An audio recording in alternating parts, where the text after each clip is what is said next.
I'm on top of Amari. I'm trying to grab him. I'm like trying to see where he's hit because he's just sitting there just going.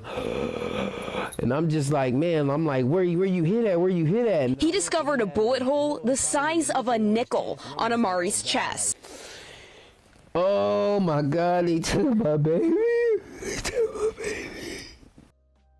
What is good, ladies and gentlemen? I'm your host, JLW, and this one is heartbreaking as it is every single damn time. What you just saw right there was a father recounting his final thoughts and memories after losing his 14-year-old son. We're going to turn here to ABC 7 News, where an article is titled, "Heartbroken Father Recounts Teen Son's Final Moments After Being Shot at a California Birthday Party." This was in Stockton, California. A father is heartbroken after a teen son was killed in Stockton at a 2-year-old. I'm going to repeat that in case you missed that number. A 2-year-old's birthday party was shot up. Patrick Peterson and his 14-year-old son, Amari, along with their family, were at the party together. Amari was one of the 4 people killed in the shooting. 3 of the 4 killed were children. Now, I want to quickly turn to the AP because I think saying children does not justify how horrendous this action was. Somebody felt it was in their best interest to point a weapon and unload at a 2-year-old's birthday party, in the process killing not only the 14-year-old son that the father spoke about, but also an 8-year-old, a 9-year-old, and a 21-year-old. What in the world could an 8-year-old and a 9-year-old and a 14-year-old have done to anybody on this planet to deserve to die like this at a 2-year-old's birthday party? Patrick says his son left his side momentarily to go meet a rapper who was at the gathering, and then suddenly shots rang out. The father said it was like pop, pop, pop, pop, pop. I'm standing there for a second and starting looking around. He said he saw a lone gunman with a face mask on firing multiple shots in the direction where his son was gathered with other people. He said it appeared the shooter was aiming for the rapper. Amari's 12-year-old sister, Kasani, also showed where a bullet had grazed her arm. She ran from the shooting and fled out a back door.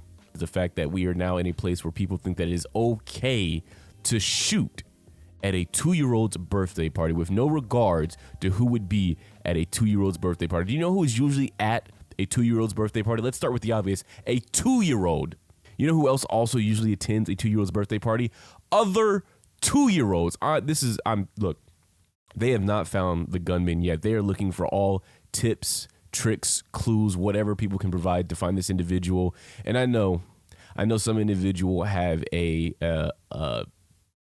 feel a taboo or feel some type of way about coming out and speaking to authorities due to the treatment that they receive at the hands of law enforcement. But I got to tell you, this is one individual that needs to be locked the hell up. This is one individual that everybody should be racing to the phones if they have any information and get this motherfucker off the streets, because it's difficult, right? Because my thoughts immediately want to go to an individual who is willing to shoot at a toddler's birthday party.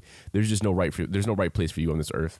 There are some people that I feel like are so full of bad. There's nothing good that comes out of a person who thinks it's okay to aim at a toddler's birthday party. I don't give a damn if your intention was to shoot a grown-up at the party. I don't give a damn what that grown-up might have done to you in this lifetime. Choosing a moment like a toddler's birthday party to get revenge or to shoot at somebody with no regard of where the bullets are going, you know the chances of you just hitting this one person, especially the way that this gunman did it, are slim to none. And yet you still proceeded to shoot at children and kill three individuals who not continue to experience life's joys when it comes to graduating high school, when it comes to attending a prom, when it comes to going to college, when it comes to finding a first love, when it comes to getting that first job, when it comes to getting married, when it comes to having their own children. None of that. Stripped from them forever. So this is an individual that I don't care what excuse comes out of that person's mouth. They need to be locked up. And truthfully, like I said, I just don't see how there's a place on this planet for an individual like that. Again, imagine sitting in your car and going through the routine of, I'm going to a child's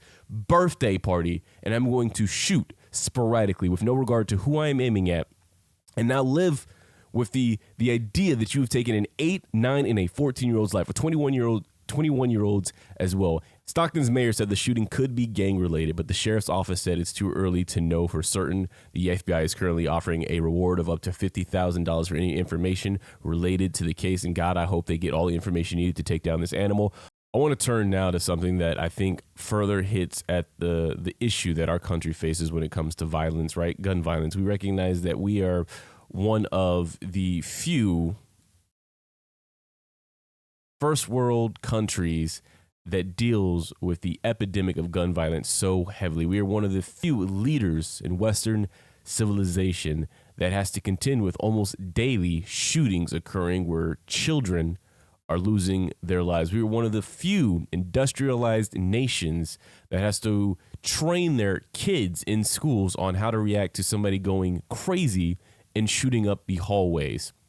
I'm going to turn now to the Gun Violence Archive. It's an archive that is going to showcase all of the mass shootings that have occurred in 2025. Already, they have included November 29th event in Stockton, California, where 4 victims were killed, 11 victims were injured. But continuing on down the list, right? November 24th, 2025, we had a shooting in Texas, Dallas, Texas. 1 person was killed, 3 people were injured. November 23rd, a day before, in Arizona, Phoenix, 1950 West Baseline Road. I've been there. 2 victims were killed, 2 victims were injured. And same day in Tennessee, 1 victim killed, 6 injured. A day before that in Texas, Houston, 1 victim killed, 9 injured. And we can just keep going on and on. Illinois, Chicago, 7 victims injured on the 21st. On the 16th, this is just November, y'all. On the 16th in Florida, 4 people injured. This is all gun violence. November 15th in Kansas, we had 5 people injured. November 15th in New Mexico, 1 person killed, 3 people injured. November 15th in New Jersey, Newark, 3 people killed, 2 people injured. November 7th, 2025, Delaware, Wilmington, 5 people injured. November 2nd, California, Winnetka, 4 people injured. And it just on and on, y'all. This is just November alone. It was almost like for each day in November, there was a mass shooting. I don't know if y'all remember this, but back in 2024, the U.S. Surgeon General Vivek Murthy had officially declared that firearm violence was a public health crisis. In his advisory, he noted that over half of U.S. adults have either experienced gun-related violence themselves or have a family member who has. I want to end it by saying this sobering fact that, of course, the sad, unfortunate victims at this birthday party were of black and brown backgrounds. And unfortunately, this reflects a troubling report from the Johns Hopkins Bloomberg School of Public Health. And this report, titled "New Report Highlights the U.S. 2022 Gun-Related Deaths. Firearms Remain Leading Cause of Death for Children and Teens and Disproportionately Affect People of Color." The annual report's major focus this year is on gun deaths among children ages 1 to 17. In the U.S., gun death rates in this age group have increased by 106% since 2013 and have been the leading cause of death among this group since 2020. This report also illuminates the disproportionate impact of gun deaths among black children and teens. In 2022, in the 1 to 17 age group, black children and teens had a gun death rate 18 times higher than that of white children in the same age group. The gun homicide rate among black children and teens rose 5.6% from 2021 to 2022. This is sad. This is heartbreaking. And my heart goes out to this father, these families, everybody who attended that party, the trauma, right? Not just the victims who were lost, but the individuals who were children at this party. And their first run-in with firearms is at 2, 3, 4. That stays with them for life. There is things that are going to come from this that we can't even foresee right now because they're going to have images of people running and screaming and blood. How do you treat that? How do you tell a kid that it's going to be okay when we can't even change our own damn laws to make sure that this doesn't happen at another birthday party? Y'all got to let me know your all's thoughts when it comes to gun rights. Do you believe that individuals have the right to bear arms? I'm talking about everybody. Do you believe that there should be stricter gun laws? Do you think that there should be more accountability towards these lobbying groups as our death toll rises in mass shootings? Should they start having to pay up for what their weapons are doing in our streets? I want to hear y'all's thoughts. I was your host, JLW. I'll talk to you all later.